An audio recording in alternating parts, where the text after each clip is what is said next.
అందరికీ నమస్కారం అండి. ఈరోజు కదా అవి 3వ ప్రపంచ యుద్ధం రోజులు. అదేనండి మా 10వ తరగతి పరీక్ష రోజులు. ఇంటి ముఖం చూసి నెల రోజులయ్యింది. అంటే నేనేదో హాస్టల్లో ఇంటికి దూరంగా బతుకుతున్నాను అనుకునేరు. అలాంటిదేమీ లేదు. మా దినేష్ గారి ఇంటిలో కంబైన్డ్ స్టడీస్ కోసం నెల రోజుల నుంచి వాళ్ళ ఇంటిలోనే కానా పీనా సోనా. సారీ, నిద్ర ఆ మాట అంటేనే బూతు మాటలా బాధపడిపోయేవారు వాళ్ళ అమ్మమ్మ. పరీక్షలకి కనీసం 25 రోజులు కూడా లేదు. ఎప్పుడు చూసినా నిద్ర అని చస్తావేంట్రా మొదనష్టపోడా అని చేయి నా వంక చూపిస్తూ వాళ్ళ మనవణ్ణి తిట్టేది అమ్మమ్మ. దినేష్ గాడంటే అమ్మమ్మకి పంచ ప్రాణాలు. తనకి 3 కూతుర్లే కావడం వల్ల, తన కూతుళ్ళకు పుట్టిన వాళ్ళలో మొదటి మగ సంతానం కావడం వల్ల అమ్మమ్మ మా దినేష్ గాడిని తన దగ్గరే పెంచుకుంది.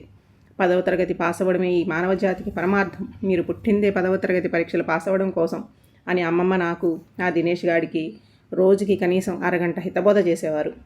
అంత కష్టపడి వాళ్ళ ఇంట్లోనే ఎందుకు చదువుకోవాలి అనుకుంటున్నారా? ఇచ్చిన మాట కోసం, చేసిన స్నేహం కోసం. మా దినేష్ గాడు 7వ తరగతిలో 6 సబ్జెక్టులు, అదేలేండి అన్ని సబ్జెక్టులు ఫెయిల్ అయిపోయాడు. నా మనవడు 7వ తరగతే పాస్ అవ్వలేకపోయాడు, ఇక 10వ తరగతి ఏం పాస్ అవుతాడని అప్పటి నుంచి దిగులు పెట్టుకుంది అమ్మమ్మ. 8వ తరగతి నుండే 10వ క్లాసులు చెప్పించడం మొదలుపెట్టింది. అలా 3 ఏళ్ళు 10వ తరగతి పుస్తకాలు చదువుతూ 8, 9 తరగతులు కూడా ఫెయిల్ అయిపోయాడు. వీడు 10వ తరగతిలోకి అడుగుపెట్టాడు. అమ్మమ్మ దిగులుతో మంచం పట్టింది. ఒకరోజు స్కూల్ నుంచి దినేష్ వాళ్ళ అమ్మమ్మకి ఫోన్ వచ్చింది, అర్జెంటుగా రమ్మని. ఏమైందో ఏమో అని కంగారుగా స్కూల్కి వచ్చింది అమ్మమ్మ. మా ప్రిన్సిపల్, మా బయాలజీ టీచరు అమ్మమ్మని ప్రాధేయపడ్డారు. మీ మనవడిని వేరే స్కూల్లో జాయిన్ చేయండి, కావాలంటే ఖర్చులన్నీ మేమే భరిస్తామని. మీ వాడి తెలివితేటలకి 10వ తరగతి పాస్ అవ్వడం కష్టం. మీ వాడి వల్ల టీచర్లకి లేనిపోని రోగాలు వస్తున్నాయి. మొన్న బయాలజీలో టెస్ట్ పెడితే మీ వాడు రాసినది చూసి బీపీ పెరిగిపోయి సీరియస్ అయితే హాస్పిటల్లో జాయిన్ చేశారు నన్ను అని మా బయాలజీ టీచర్ ఏడుస్తూ చెప్పారు.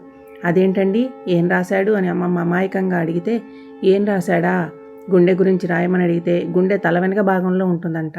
గుండె మీద చాలా తెలుగు పాటలు ఉన్నాయి. ఉదాహరణకి అని గజ్జె గల్లుమన్నదిరో గుంటు జల్లుమన్నదిరో అని ఏదో పాట కూడా రాశాడండి. చివరిలో గుండె డయాగ్రామ్ వేయమంటే లవ్ సింబల్ వేసి మధ్యలో ఐ లవ్ యూ అని రాసి ఒక బాణం గుర్తు కూడా వేశాడండి. అది చూసి నాకు బీపీ పెరిగిపోతే హాస్పిటల్లో పెట్టారండి. ఇవాళ్లే స్కూల్కి వస్తున్నా, వారం తర్వాత అని చెప్పింది. వాళ్ళ అమ్మమ్మ కాళ్ళ వేళ పడి మా ప్రిన్సిపాల్ని ఒప్పించింది స్కూలులో ఉంచడానికి. అమ్మమ్మ వీడు చదువు మీద దిగులుతో మంచం పట్టింది. ఆవిడ దిగులు చూసి, ఎందుకమ్మా నువ్వు దిగులు పెట్టుకున్నంత మాత్రాన పాస్ అయిపోతాడా? అయినా ఈ కాలం పిల్లలకి మనం చెప్తే బుర్రకెక్కదమ్మా, వాళ్ళ ఈడు వాళ్ళు చెప్తేనే అర్థమవుద్ది అని ఎవరో చెప్పారట. అంతే, అమ్మమ్మకి అద్భుతమైన ఆలోచన వచ్చింది. అదే కంబైన్డ్ స్టడీస్. 3 ఏళ్ల నుండి ఆ 10వ తరగతి పుస్తకాలని అమ్మమ్మ మొహాన్ని చూస్తూ గడిపేస్తున్న దినేష్ గాడికి ఆ మాట వినగానే పులిహోర పొట్లంలో చికెన్ ముక్క దొరికినంత ఆనందపడిపోయాడు. కానీ అమ్మమ్మ ఒక కండిషన్ పెట్టింది, అడ్డమైన విధవల్ని తీసుకురావడానికి వీలు లేదు. మీ క్లాసులో బాగా చదివే వాళ్లతోనే కలిసి చదువుకోమని. వాడు వెంటనే మా క్లాసులో ప్రియ, రమ్య, విద్య వీళ్ళ 3 క్లాసులో టాపర్స్. వాళ్ళు ఎవరైనా ఓకే అని చెప్పాడు. పాపం అమ్మమ్మ వాడి కక్కుర్తి బుద్ధిని అర్థం చేసుకోలేక వాళ్ళని కంబైన్డ్ స్టడీస్కి ఇంటికి రమ్మని అడిగింది. వాళ్ళు అమ్మమ్మని ఎగాదిగా చూసి అబ్బాయితో కంబైన్డ్ స్టడీస్కి ఇంట్లో ఒప్పుకోరని సారీ అని చెప్పేశారు. వాడి ఆశలన్నీ అడియాసలయ్యాయి. అలాంటి సమయంలో క్వార్టర్లీలో అనుకోకుండా ఒక సబ్జెక్ట్ పాస్ అయ్యాడు వాడు. అమ్మమ్మకి ఆశ్చర్యం. ఆ అద్భుతం ఎలా జరిగిందని వాడిని అడిగింది. వాడు కష్టపడి చదివి పాస్ అయ్యాను అమ్మమ్మ అని చెప్పాడు.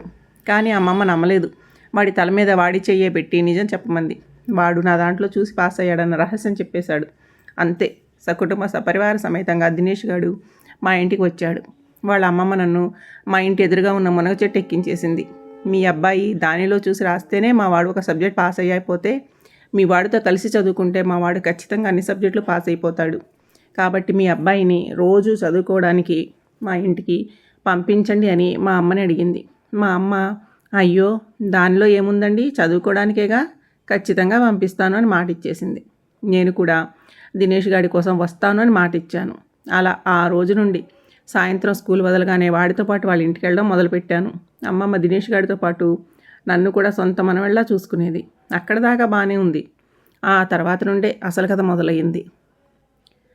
దినేష్ గాడి రూమ్లో కూర్చుని చదువుకునేవాళ్ళం. వాళ్ళ అమ్మమ్మ మమ్మల్ని చూసి మురిసిపోయేది. గంటకొకసారి తినడానికి, అరగంటకొకసారి తాగడానికి ఏదో ఒకటి తీసుకొచ్చేది. మా దినేష్ గాడికి నిద్ర ఎక్కువ, నాకేమో బద్ధకం ఎక్కువ. ఒక గంట సేపు చదివితే అబ్బో బాగా కష్టపడిపోయాను అనుకుంటాను నేను. వాడు ఆ టైం కూడా ఇవ్వడు. పుస్తకం పట్టుకున్న 5 నిమిషాలకి ఆవలింతలు మొదలెడతాడు. 6వ నిమిషంలో గురక మొదలవుతుంది. కానీ వాడి దగ్గర ఎవరికీ తెలియని బ్రహ్మ విద్య ఒకటి ఉంది. నిద్రపోతూ కూడా నోరు ఆడించగలడు.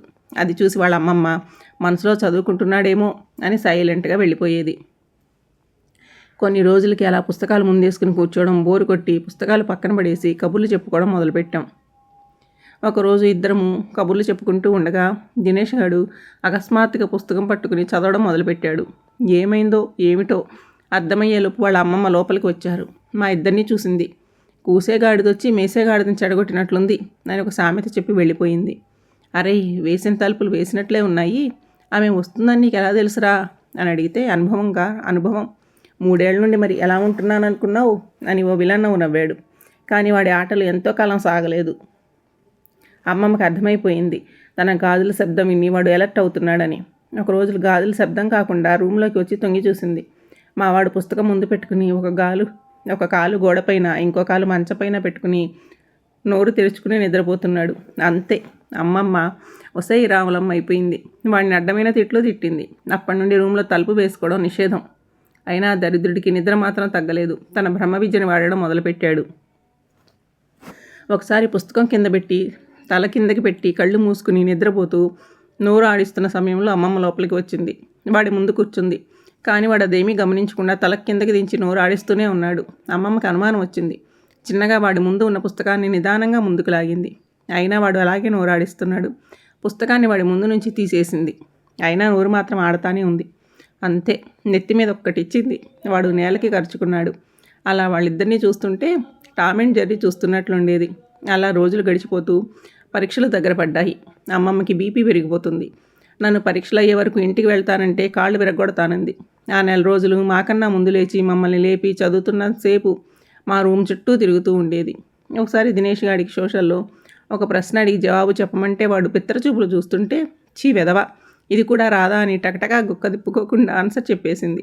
పరీక్షలకి వారం ఉంది అనగా ఇంట్లో హోమాలు చేయించడం మొదలుపెట్టింది. రాష్ట్రంలోని అన్ని పుణ్యక్షేత్రాల్లో పూజలు చేయించింది. చూస్తుండగానే వారం గడిచిపోయింది. తెల్లారితే 10వ తరగతి మొట్టమొదటి పరీక్ష. ఒకసారి ఇంటికెళ్ళి వస్తాను, రేపు పరీక్షలు మొదలవుతున్నాయి కదా, అమ్మా నాన్నని చూసి వస్తాను అంటే కనకరించి అనుమతి ఇచ్చింది. ఎక్కడ హాల్ టికెట్ ఇచ్చేస్తే మళ్ళీ రానేమో అని హాల్ టికెట్ తన దగ్గరే అట్టిపెట్టుకుంది. తెల్లారింది. నేను స్నానం చేసి రెడీ అయ్యి టిఫిన్ చేస్తుండగా దినేష్ గారు ఆయాసపడుతూ మా ఇంటికి వచ్చాడు. ఏరా, ఏమైంది అని అడిగాను. అది హాల్ టికెట్లు పోయాయిరా అని ఏడుస్తున్నాడు. అదేంట్రా, హాల్ టికెట్ పోవడం ఏంటి అని అడిగాను. హాల్ టికెట్ కాదురా, హాల్ టికెట్లు రా, నీది కూడా పోయిందిరా అని బాంబు పేల్చాడు. అంతే, దెబ్బకి కెవ్వుమని కేక పెట్టి నేను కూడా ఏడుపు మొదలుపెట్టా. అయినా అసలు ఎలా పోయాయిరా అని ఏడుస్తూనే అడిగా. పొద్దున్నే పూజ చేయించడానికి నేను అమ్మమ్మ గుడికి వెళ్ళానురా. హాల్ టికెట్లు దేవుడి దగ్గర పెట్టి నాకు డిస్టింక్షన్ రావాలని, నీకు స్టేట్ ఫస్ట్ రావాలని అమ్మమ్మ కోరుకొని కళ్ళు మూసుకుందిరా. అంతే, కళ్ళు తెరిచి చూసేసరికి మాయమైపోయాయిరా అని ముక్కు తుడుచుకుంటూ చెప్పాడు. రే దరిద్రుడా, నీకు డిస్టింక్షన్ ఏంట్రా, నాకు స్టేట్ ఫస్ట్ ఏంట్రా, అసలు ఆ కోరికలేంట్రా, అలా కోరుకుని దేవుని దడిపిస్తే ఆయనకి ఖాళీ హాల్ టికెట్లు ఎత్తుకుపోయి ఉంటాడురా. అయినా కోరుకునేదేదో నీ గురించి కోరుకోవచ్చురా, నా హాల్ టికెట్ కూడా దొబ్బెట్టడం ఎందుకు అని మళ్ళీ ఏడుపు మొదలుపెట్టాను. అందరం కలిసికట్టుగా మా స్కూల్కి వెళ్ళి మా ప్రిన్సిపాల్ ఏడిస్తే ఆమె పరీక్షకు 5 నిమిషాల ముందు కొత్త హాల్ టికెట్లు మా చేతిలో పెట్టింది. ఒక్కో పరీక్ష ఒక యుద్ధం చేసినంతగా ఫీల్ అయిపోయేవాళ్ళం. హిందీ అంటే మా వాడికి హడల్. నాకేమీ రాదురా, ఫెయిల్ అయిపోతానురా అన్నాడు. భయపడకు, ఏదో ఒకటి రాసేయి, కానీ చివర్లో హై అని మాత్రం రాయి, అదేరా హిందీ అంటే అని ఒక చిట్కా చెప్పా. అంతే, హిందీని హలీం చేసి వచ్చాడు మావాడు. తర్వాత లెక్కల పరీక్ష. అమ్మమ్మ వాడి అట్ట నిండా ఫార్ములాలు రాసి పడేసింది. పరీక్షలు అవి చూసి రాసేశాడు. చివరి పరీక్ష సోషల్. అది అంటే వాడికే కాదు, నాకు కూడా దడే. సోషల్ పరీక్షలో చివరిలో ఒక మ్యాప్ ఇచ్చి అందులో ఏ ఏ రాష్ట్రాలు ఎక్కడున్నాయో గుర్తుపెట్టమన్నారు. మా దరిద్రానికి అంతకుముందు సంవత్సరమే ఇంకో 2-3 కొత్త రాష్ట్రాలు ఏర్పడ్డాయంట. రాష్ట్రాలు విడిపోకూడదని మనస్ఫూర్తిగా కోరుకునే వాళ్ళు ఎవరైనా ఉన్నారంటే అది సోషల్ స్టూడెంటే. ఎందుకంటే ఎన్ని ఎక్కువ రాష్ట్రాలైతే అంత ఎక్కువగా గుర్తుపెట్టుకోవాలి, చాలా కష్టం. మా దినేష్ గారు కళ్ళు మూసుకుని వేలు ఎక్కడ పెడితే అక్కడ గుర్తుపెట్టేశాడంట. అలా మా చివరి పరీక్ష కూడా ఎలాగోలా పూర్తయిపోయింది. 1 నెల రోజులు గడిచిపోయాయి. తెల్లారితే రిజల్ట్స్. అందరూ ఉత్కంఠగా ఎదురు చూస్తున్నారు. నేను కూడా దినేష్ గారి ఇంటికి వెళ్ళాను. అక్కడ ఒక అంబులెన్స్ సిద్ధంగా ఉంది. ఆ వాతావరణం చూసి నాకు భయమేసింది. అందరి మొహాలు ఉత్కంఠ. దినేష్ గాడి గురించి కాదు, వాడు పాస్ అవ్వకపోతే అమ్మమ్మకి ఏమవుతుందో ఏంటో అని. రిజల్ట్స్ వచ్చాయి. నాకు స్టేట్ ఫస్ట్ రాలేదు, కానీ డిస్టింక్షన్ వచ్చింది. తర్వాత నెంబర్ దినేష్ గాడిది. 2nd క్లాస్లో వాడి పేరు లేదు. ఫెయిల్ అయిపోయాడని అనుమానం మొదలయ్యింది. నర్సులు ఇంజెక్షన్లు సెలైన్లు రెడీ చేసుకుంటున్నారు. థర్డ్ క్లాస్లో కూడా వెతికారు, అక్కడ వాడి నెంబర్ లేదు. అంతే, అమ్మమ్మకి చిన్నగా గుండెల్లో నొప్పి మొదలవుతుంది. అందరూ ఆశలు వదిలేసుకున్నారు. స్ట్రెక్చర్ మీద ఎక్కిస్తున్నారు. అంబులెన్సు బయలుదేరబోతోంది. నాకు ఎందుకో అనుమానం వచ్చి ఫస్ట్ క్లాస్లో చూసా. గట్టిగా ఒక కేక పెట్టా, అమ్మమ్మ, మన దినేష్ గారు ఫస్ట్ క్లాస్లో పాస్ అయ్యాడు అమ్మమ్మ అని పరిగెత్తుకుంటూ వెళ్ళి చెప్పాను. అంతే, అమ్మమ్మకి నోట మాట రాలేదు. ఆనందంతో ఉక్కిరిబిక్కిరి అయిపోయింది. ఊపిరి ఆడడం లేదు అని ఆక్సిజన్ పెట్టారు. ఒక 10 నిమిషాలకు తేరుకుంది. దినేష్ గారిని దగ్గరికి రమ్మని సైగ చేసింది. వాడు దిక్కులు చూసుకుంటూ అమ్మమ్మ దగ్గరికి వెళ్ళాడు. ఈ జన్మకి నాకు ఈ ఆనందం చాలరా దినేషు, ఇంకేమీ అక్కర్లేదు అని ఆస్తి మొత్తం దినేష్ గారి పేరు రాసేసింది. కథను రచించినది బ్రహ్మగారు. మీకు కథ నచ్చితే సబ్స్క్రైబ్ చేసుకోండి. Thank you.